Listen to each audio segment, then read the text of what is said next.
Good morning, hello everyone, brothers and sisters in Yeshua. Today I thought I'd do a little video on the benefits of teasel. In a previous video in the garden I showed you what teasel looks like when it's growing. So I cut lots of teasel leaves off those plants which now look like this. They're fully dried out. So what do you do with them and what's their use? Well, there's anecdotal evidence that teasel acts as a brilliant painkiller and relieves muscular pains, even disorders to do with the central nervous system like motor neuron disease and multiple sclerosis. Now, I'm not making any of these claims, but there is one claim that is scientifically backed up in literature, and I will put the scientific study in the description below that says teasel leaf can be used successfully to treat breast cancer in particular. That's what the study found.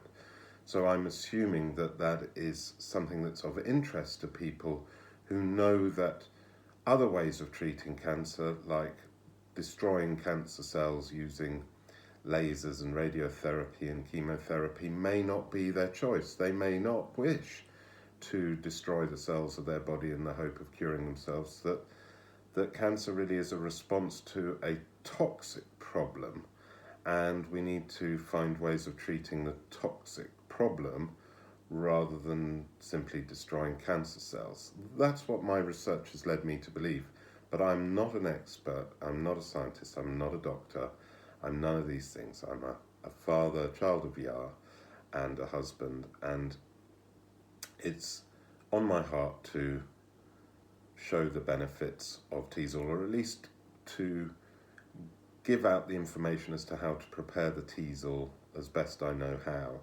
for a tea that can be used on a daily basis.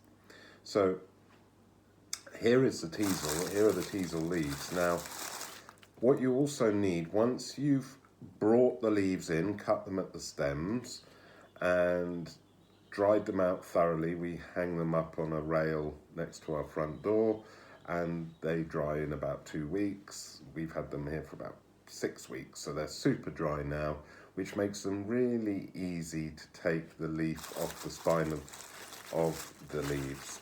So here's an example of one. So all I do is I go to the beginning of the stem of the leaf and I just pull down and it reveals a skeleton, almost like a fishbone of the stem. That's all you're left with. And this is the leaf that will go into something like this, a spice grinder. Now, it's worth spending a bit of money on getting a decent spice grinder. They're a little bit noisy, but they're all right. They're so easy to use, and they will turn leaves into powder. So you put that in there, put the top on, and press the button. Be careful not to press for too long because you'll burn out the motor. So about 30 seconds, and obviously you'll put in a lot more leaves than one leaf. So then you will have a powder that looks something like this. And this powder is very, very fine. Be careful you don't shake it around too much. You can probably see some dust coming up because it can make you cough, and a mask isn't the worst idea if you find that it's going into your throat. It won't do you any harm because this is really one of Yah's great herbs. So, you've now got your teasel.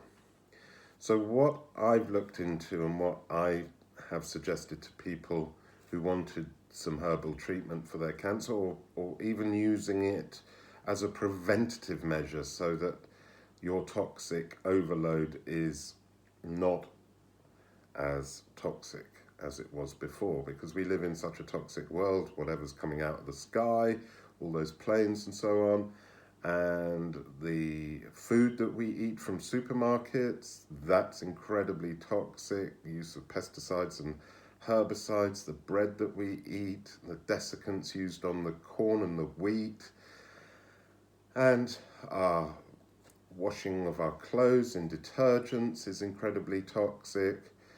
In fact, almost whatever we do, wherever we go, we're just surrounded by EMF frequency that's adding to the toxic overload for our bodies to deal with. Very different situation to what life must have been like, say, in the 18th century, where there was minimal toxic exposure. So what I've suggested is to take 1/4 teaspoon of the powder, put it in hot water overnight to let it extract the active ingredient that combats the cancer, and then strain it the next morning, and then add a little bit of honey to it to take away the bitter taste, and just gulp it back. You'll need a strainer, a tea strainer, or anything like that, and see how you go. But this is just something that's on my heart to share. It may be of use to somebody out there who happens to look into Teasel. I shall put the link of the scientific study that showed it was successful against breast cancer. That's in mainstream, so that's encouraging, because normally anything that's herbal is not recognised by mainstream. But this one was and is a recognised treatment, and it's herbal, it's non-invasive, non-destructive, and I'm no expert, so look into this stuff for yourself. Have a look at benefits of other herbs. There's a lot of herbal information now in terms of curing certain problems that I'm only beginning to look at. But yeah, I hope this was of use to someone, and Yah bless you all, and Shalom.